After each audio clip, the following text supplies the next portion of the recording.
Scott Griffin here from Tide and Tiger, Rodney, or of Tider Insider. Let's recap last week's game. First of all, everybody was worried about the outside linebackers going into the game. How did you think they did?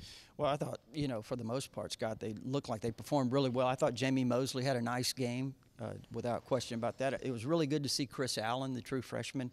Thought he played well for his first time. And, I think as those guys continue to develop, certainly it's going to add some depth when you get some guys back like Anthony Jennings and so forth. But, again, those guys are really young. They're inexperienced. That was their first really extensive playing time. For Chris Allen, the first time he had been on the field. So not a bad start. Not a bad start at all.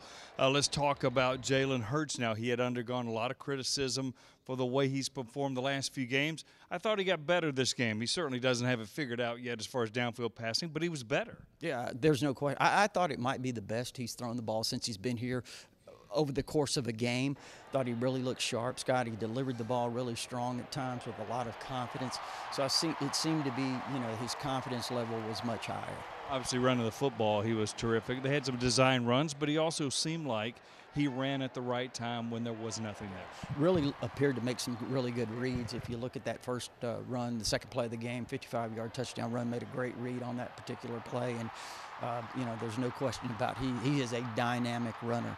And I think if you look at him, if he can continue to build on himself as a passer and build on what he did in this past game, it's going to be really difficult to stop Alabama's offense with his legs and his ability to throw it. We got teased a little bit with what we've been talking about with Brian Daboll's offense, a little bit of snaps taken under center, and then also we did have a couple of tosses to the tight end, one for a touchdown. Yeah, I think as we continue to move along, we will see that development of the versatility, the diversity in this offense with guys like Hinchis, Irv Smith as receiving tight ends. I think you're going to continue to see the backs become more and more involved in the passing game as well.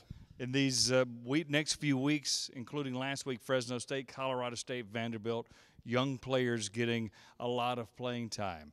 Tua Tagovailoa. Not a lot of great stats. He did have his first touchdown, but just the way he goes about it, the way that ball comes out, he's impressive. Oh, he's got a very, very quick release, very strong arm. He throws a laser.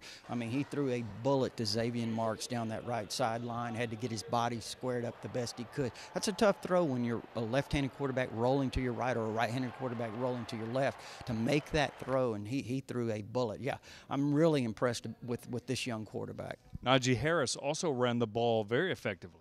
Yeah, he did. I think once he got going, he had some really nice, strong runs. Scott showed some power, some determination, had a great spin move, looked a little bit like Eddie Lacy there. Najee Harris is going to be really, really good as he continues to get carries and become more comfortable. Anybody else stand out to you at the game or anything else stand out to you about this game against Fresno State? Well, I think the one thing we should point out is that Matt Womack was the SEC Offensive Lineman of the Week.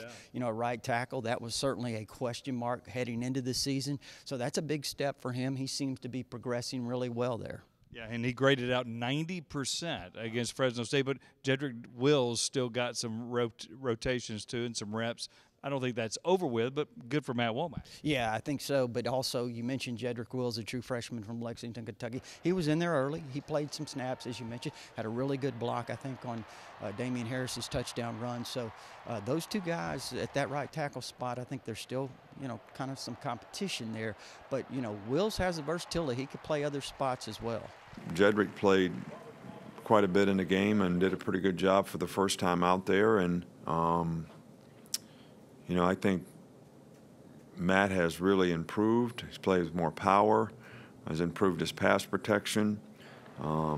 He's a tough guy that it means a lot to him, and he works hard. And I think he's an example of a guy who has really developed an ability to play winning football. And I think Jedrek is a guy that can play winning football for us too as he gets more knowledge and experience. So we're going to try to always play the best players. We just got a chance to watch practice a little bit. Rodney, your eyes caught something immediately. Yeah, on the offensive line, Scott, with Lester Cotton out today, Matt Womack, the starting right tackle, has slid into right guard, and the true freshman Jedrek Willis, who played some at right tackle in this past game against Fresno State, did a really nice job. He was with the first group at right tackle. So you have right tackle Jedrek Willis, right guard Matt Womack. That's as of today.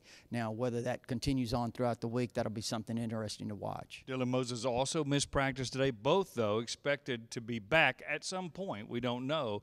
But getting to that thinking makes you think Womack's in one of the best 5. Oh, absolutely. I don't think there's any question about that. Might also mention on the injury front, did see Rashawn Evans out running. He was in a black jersey.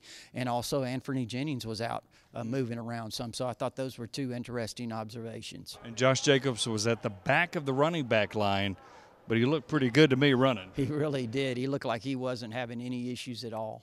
All right, so we might expect to see him Saturday against Colorado State. For Rodney Orr, Tiger Insider, Scott Griffin, Tide and Tiger, we'll talk to you again later in the week.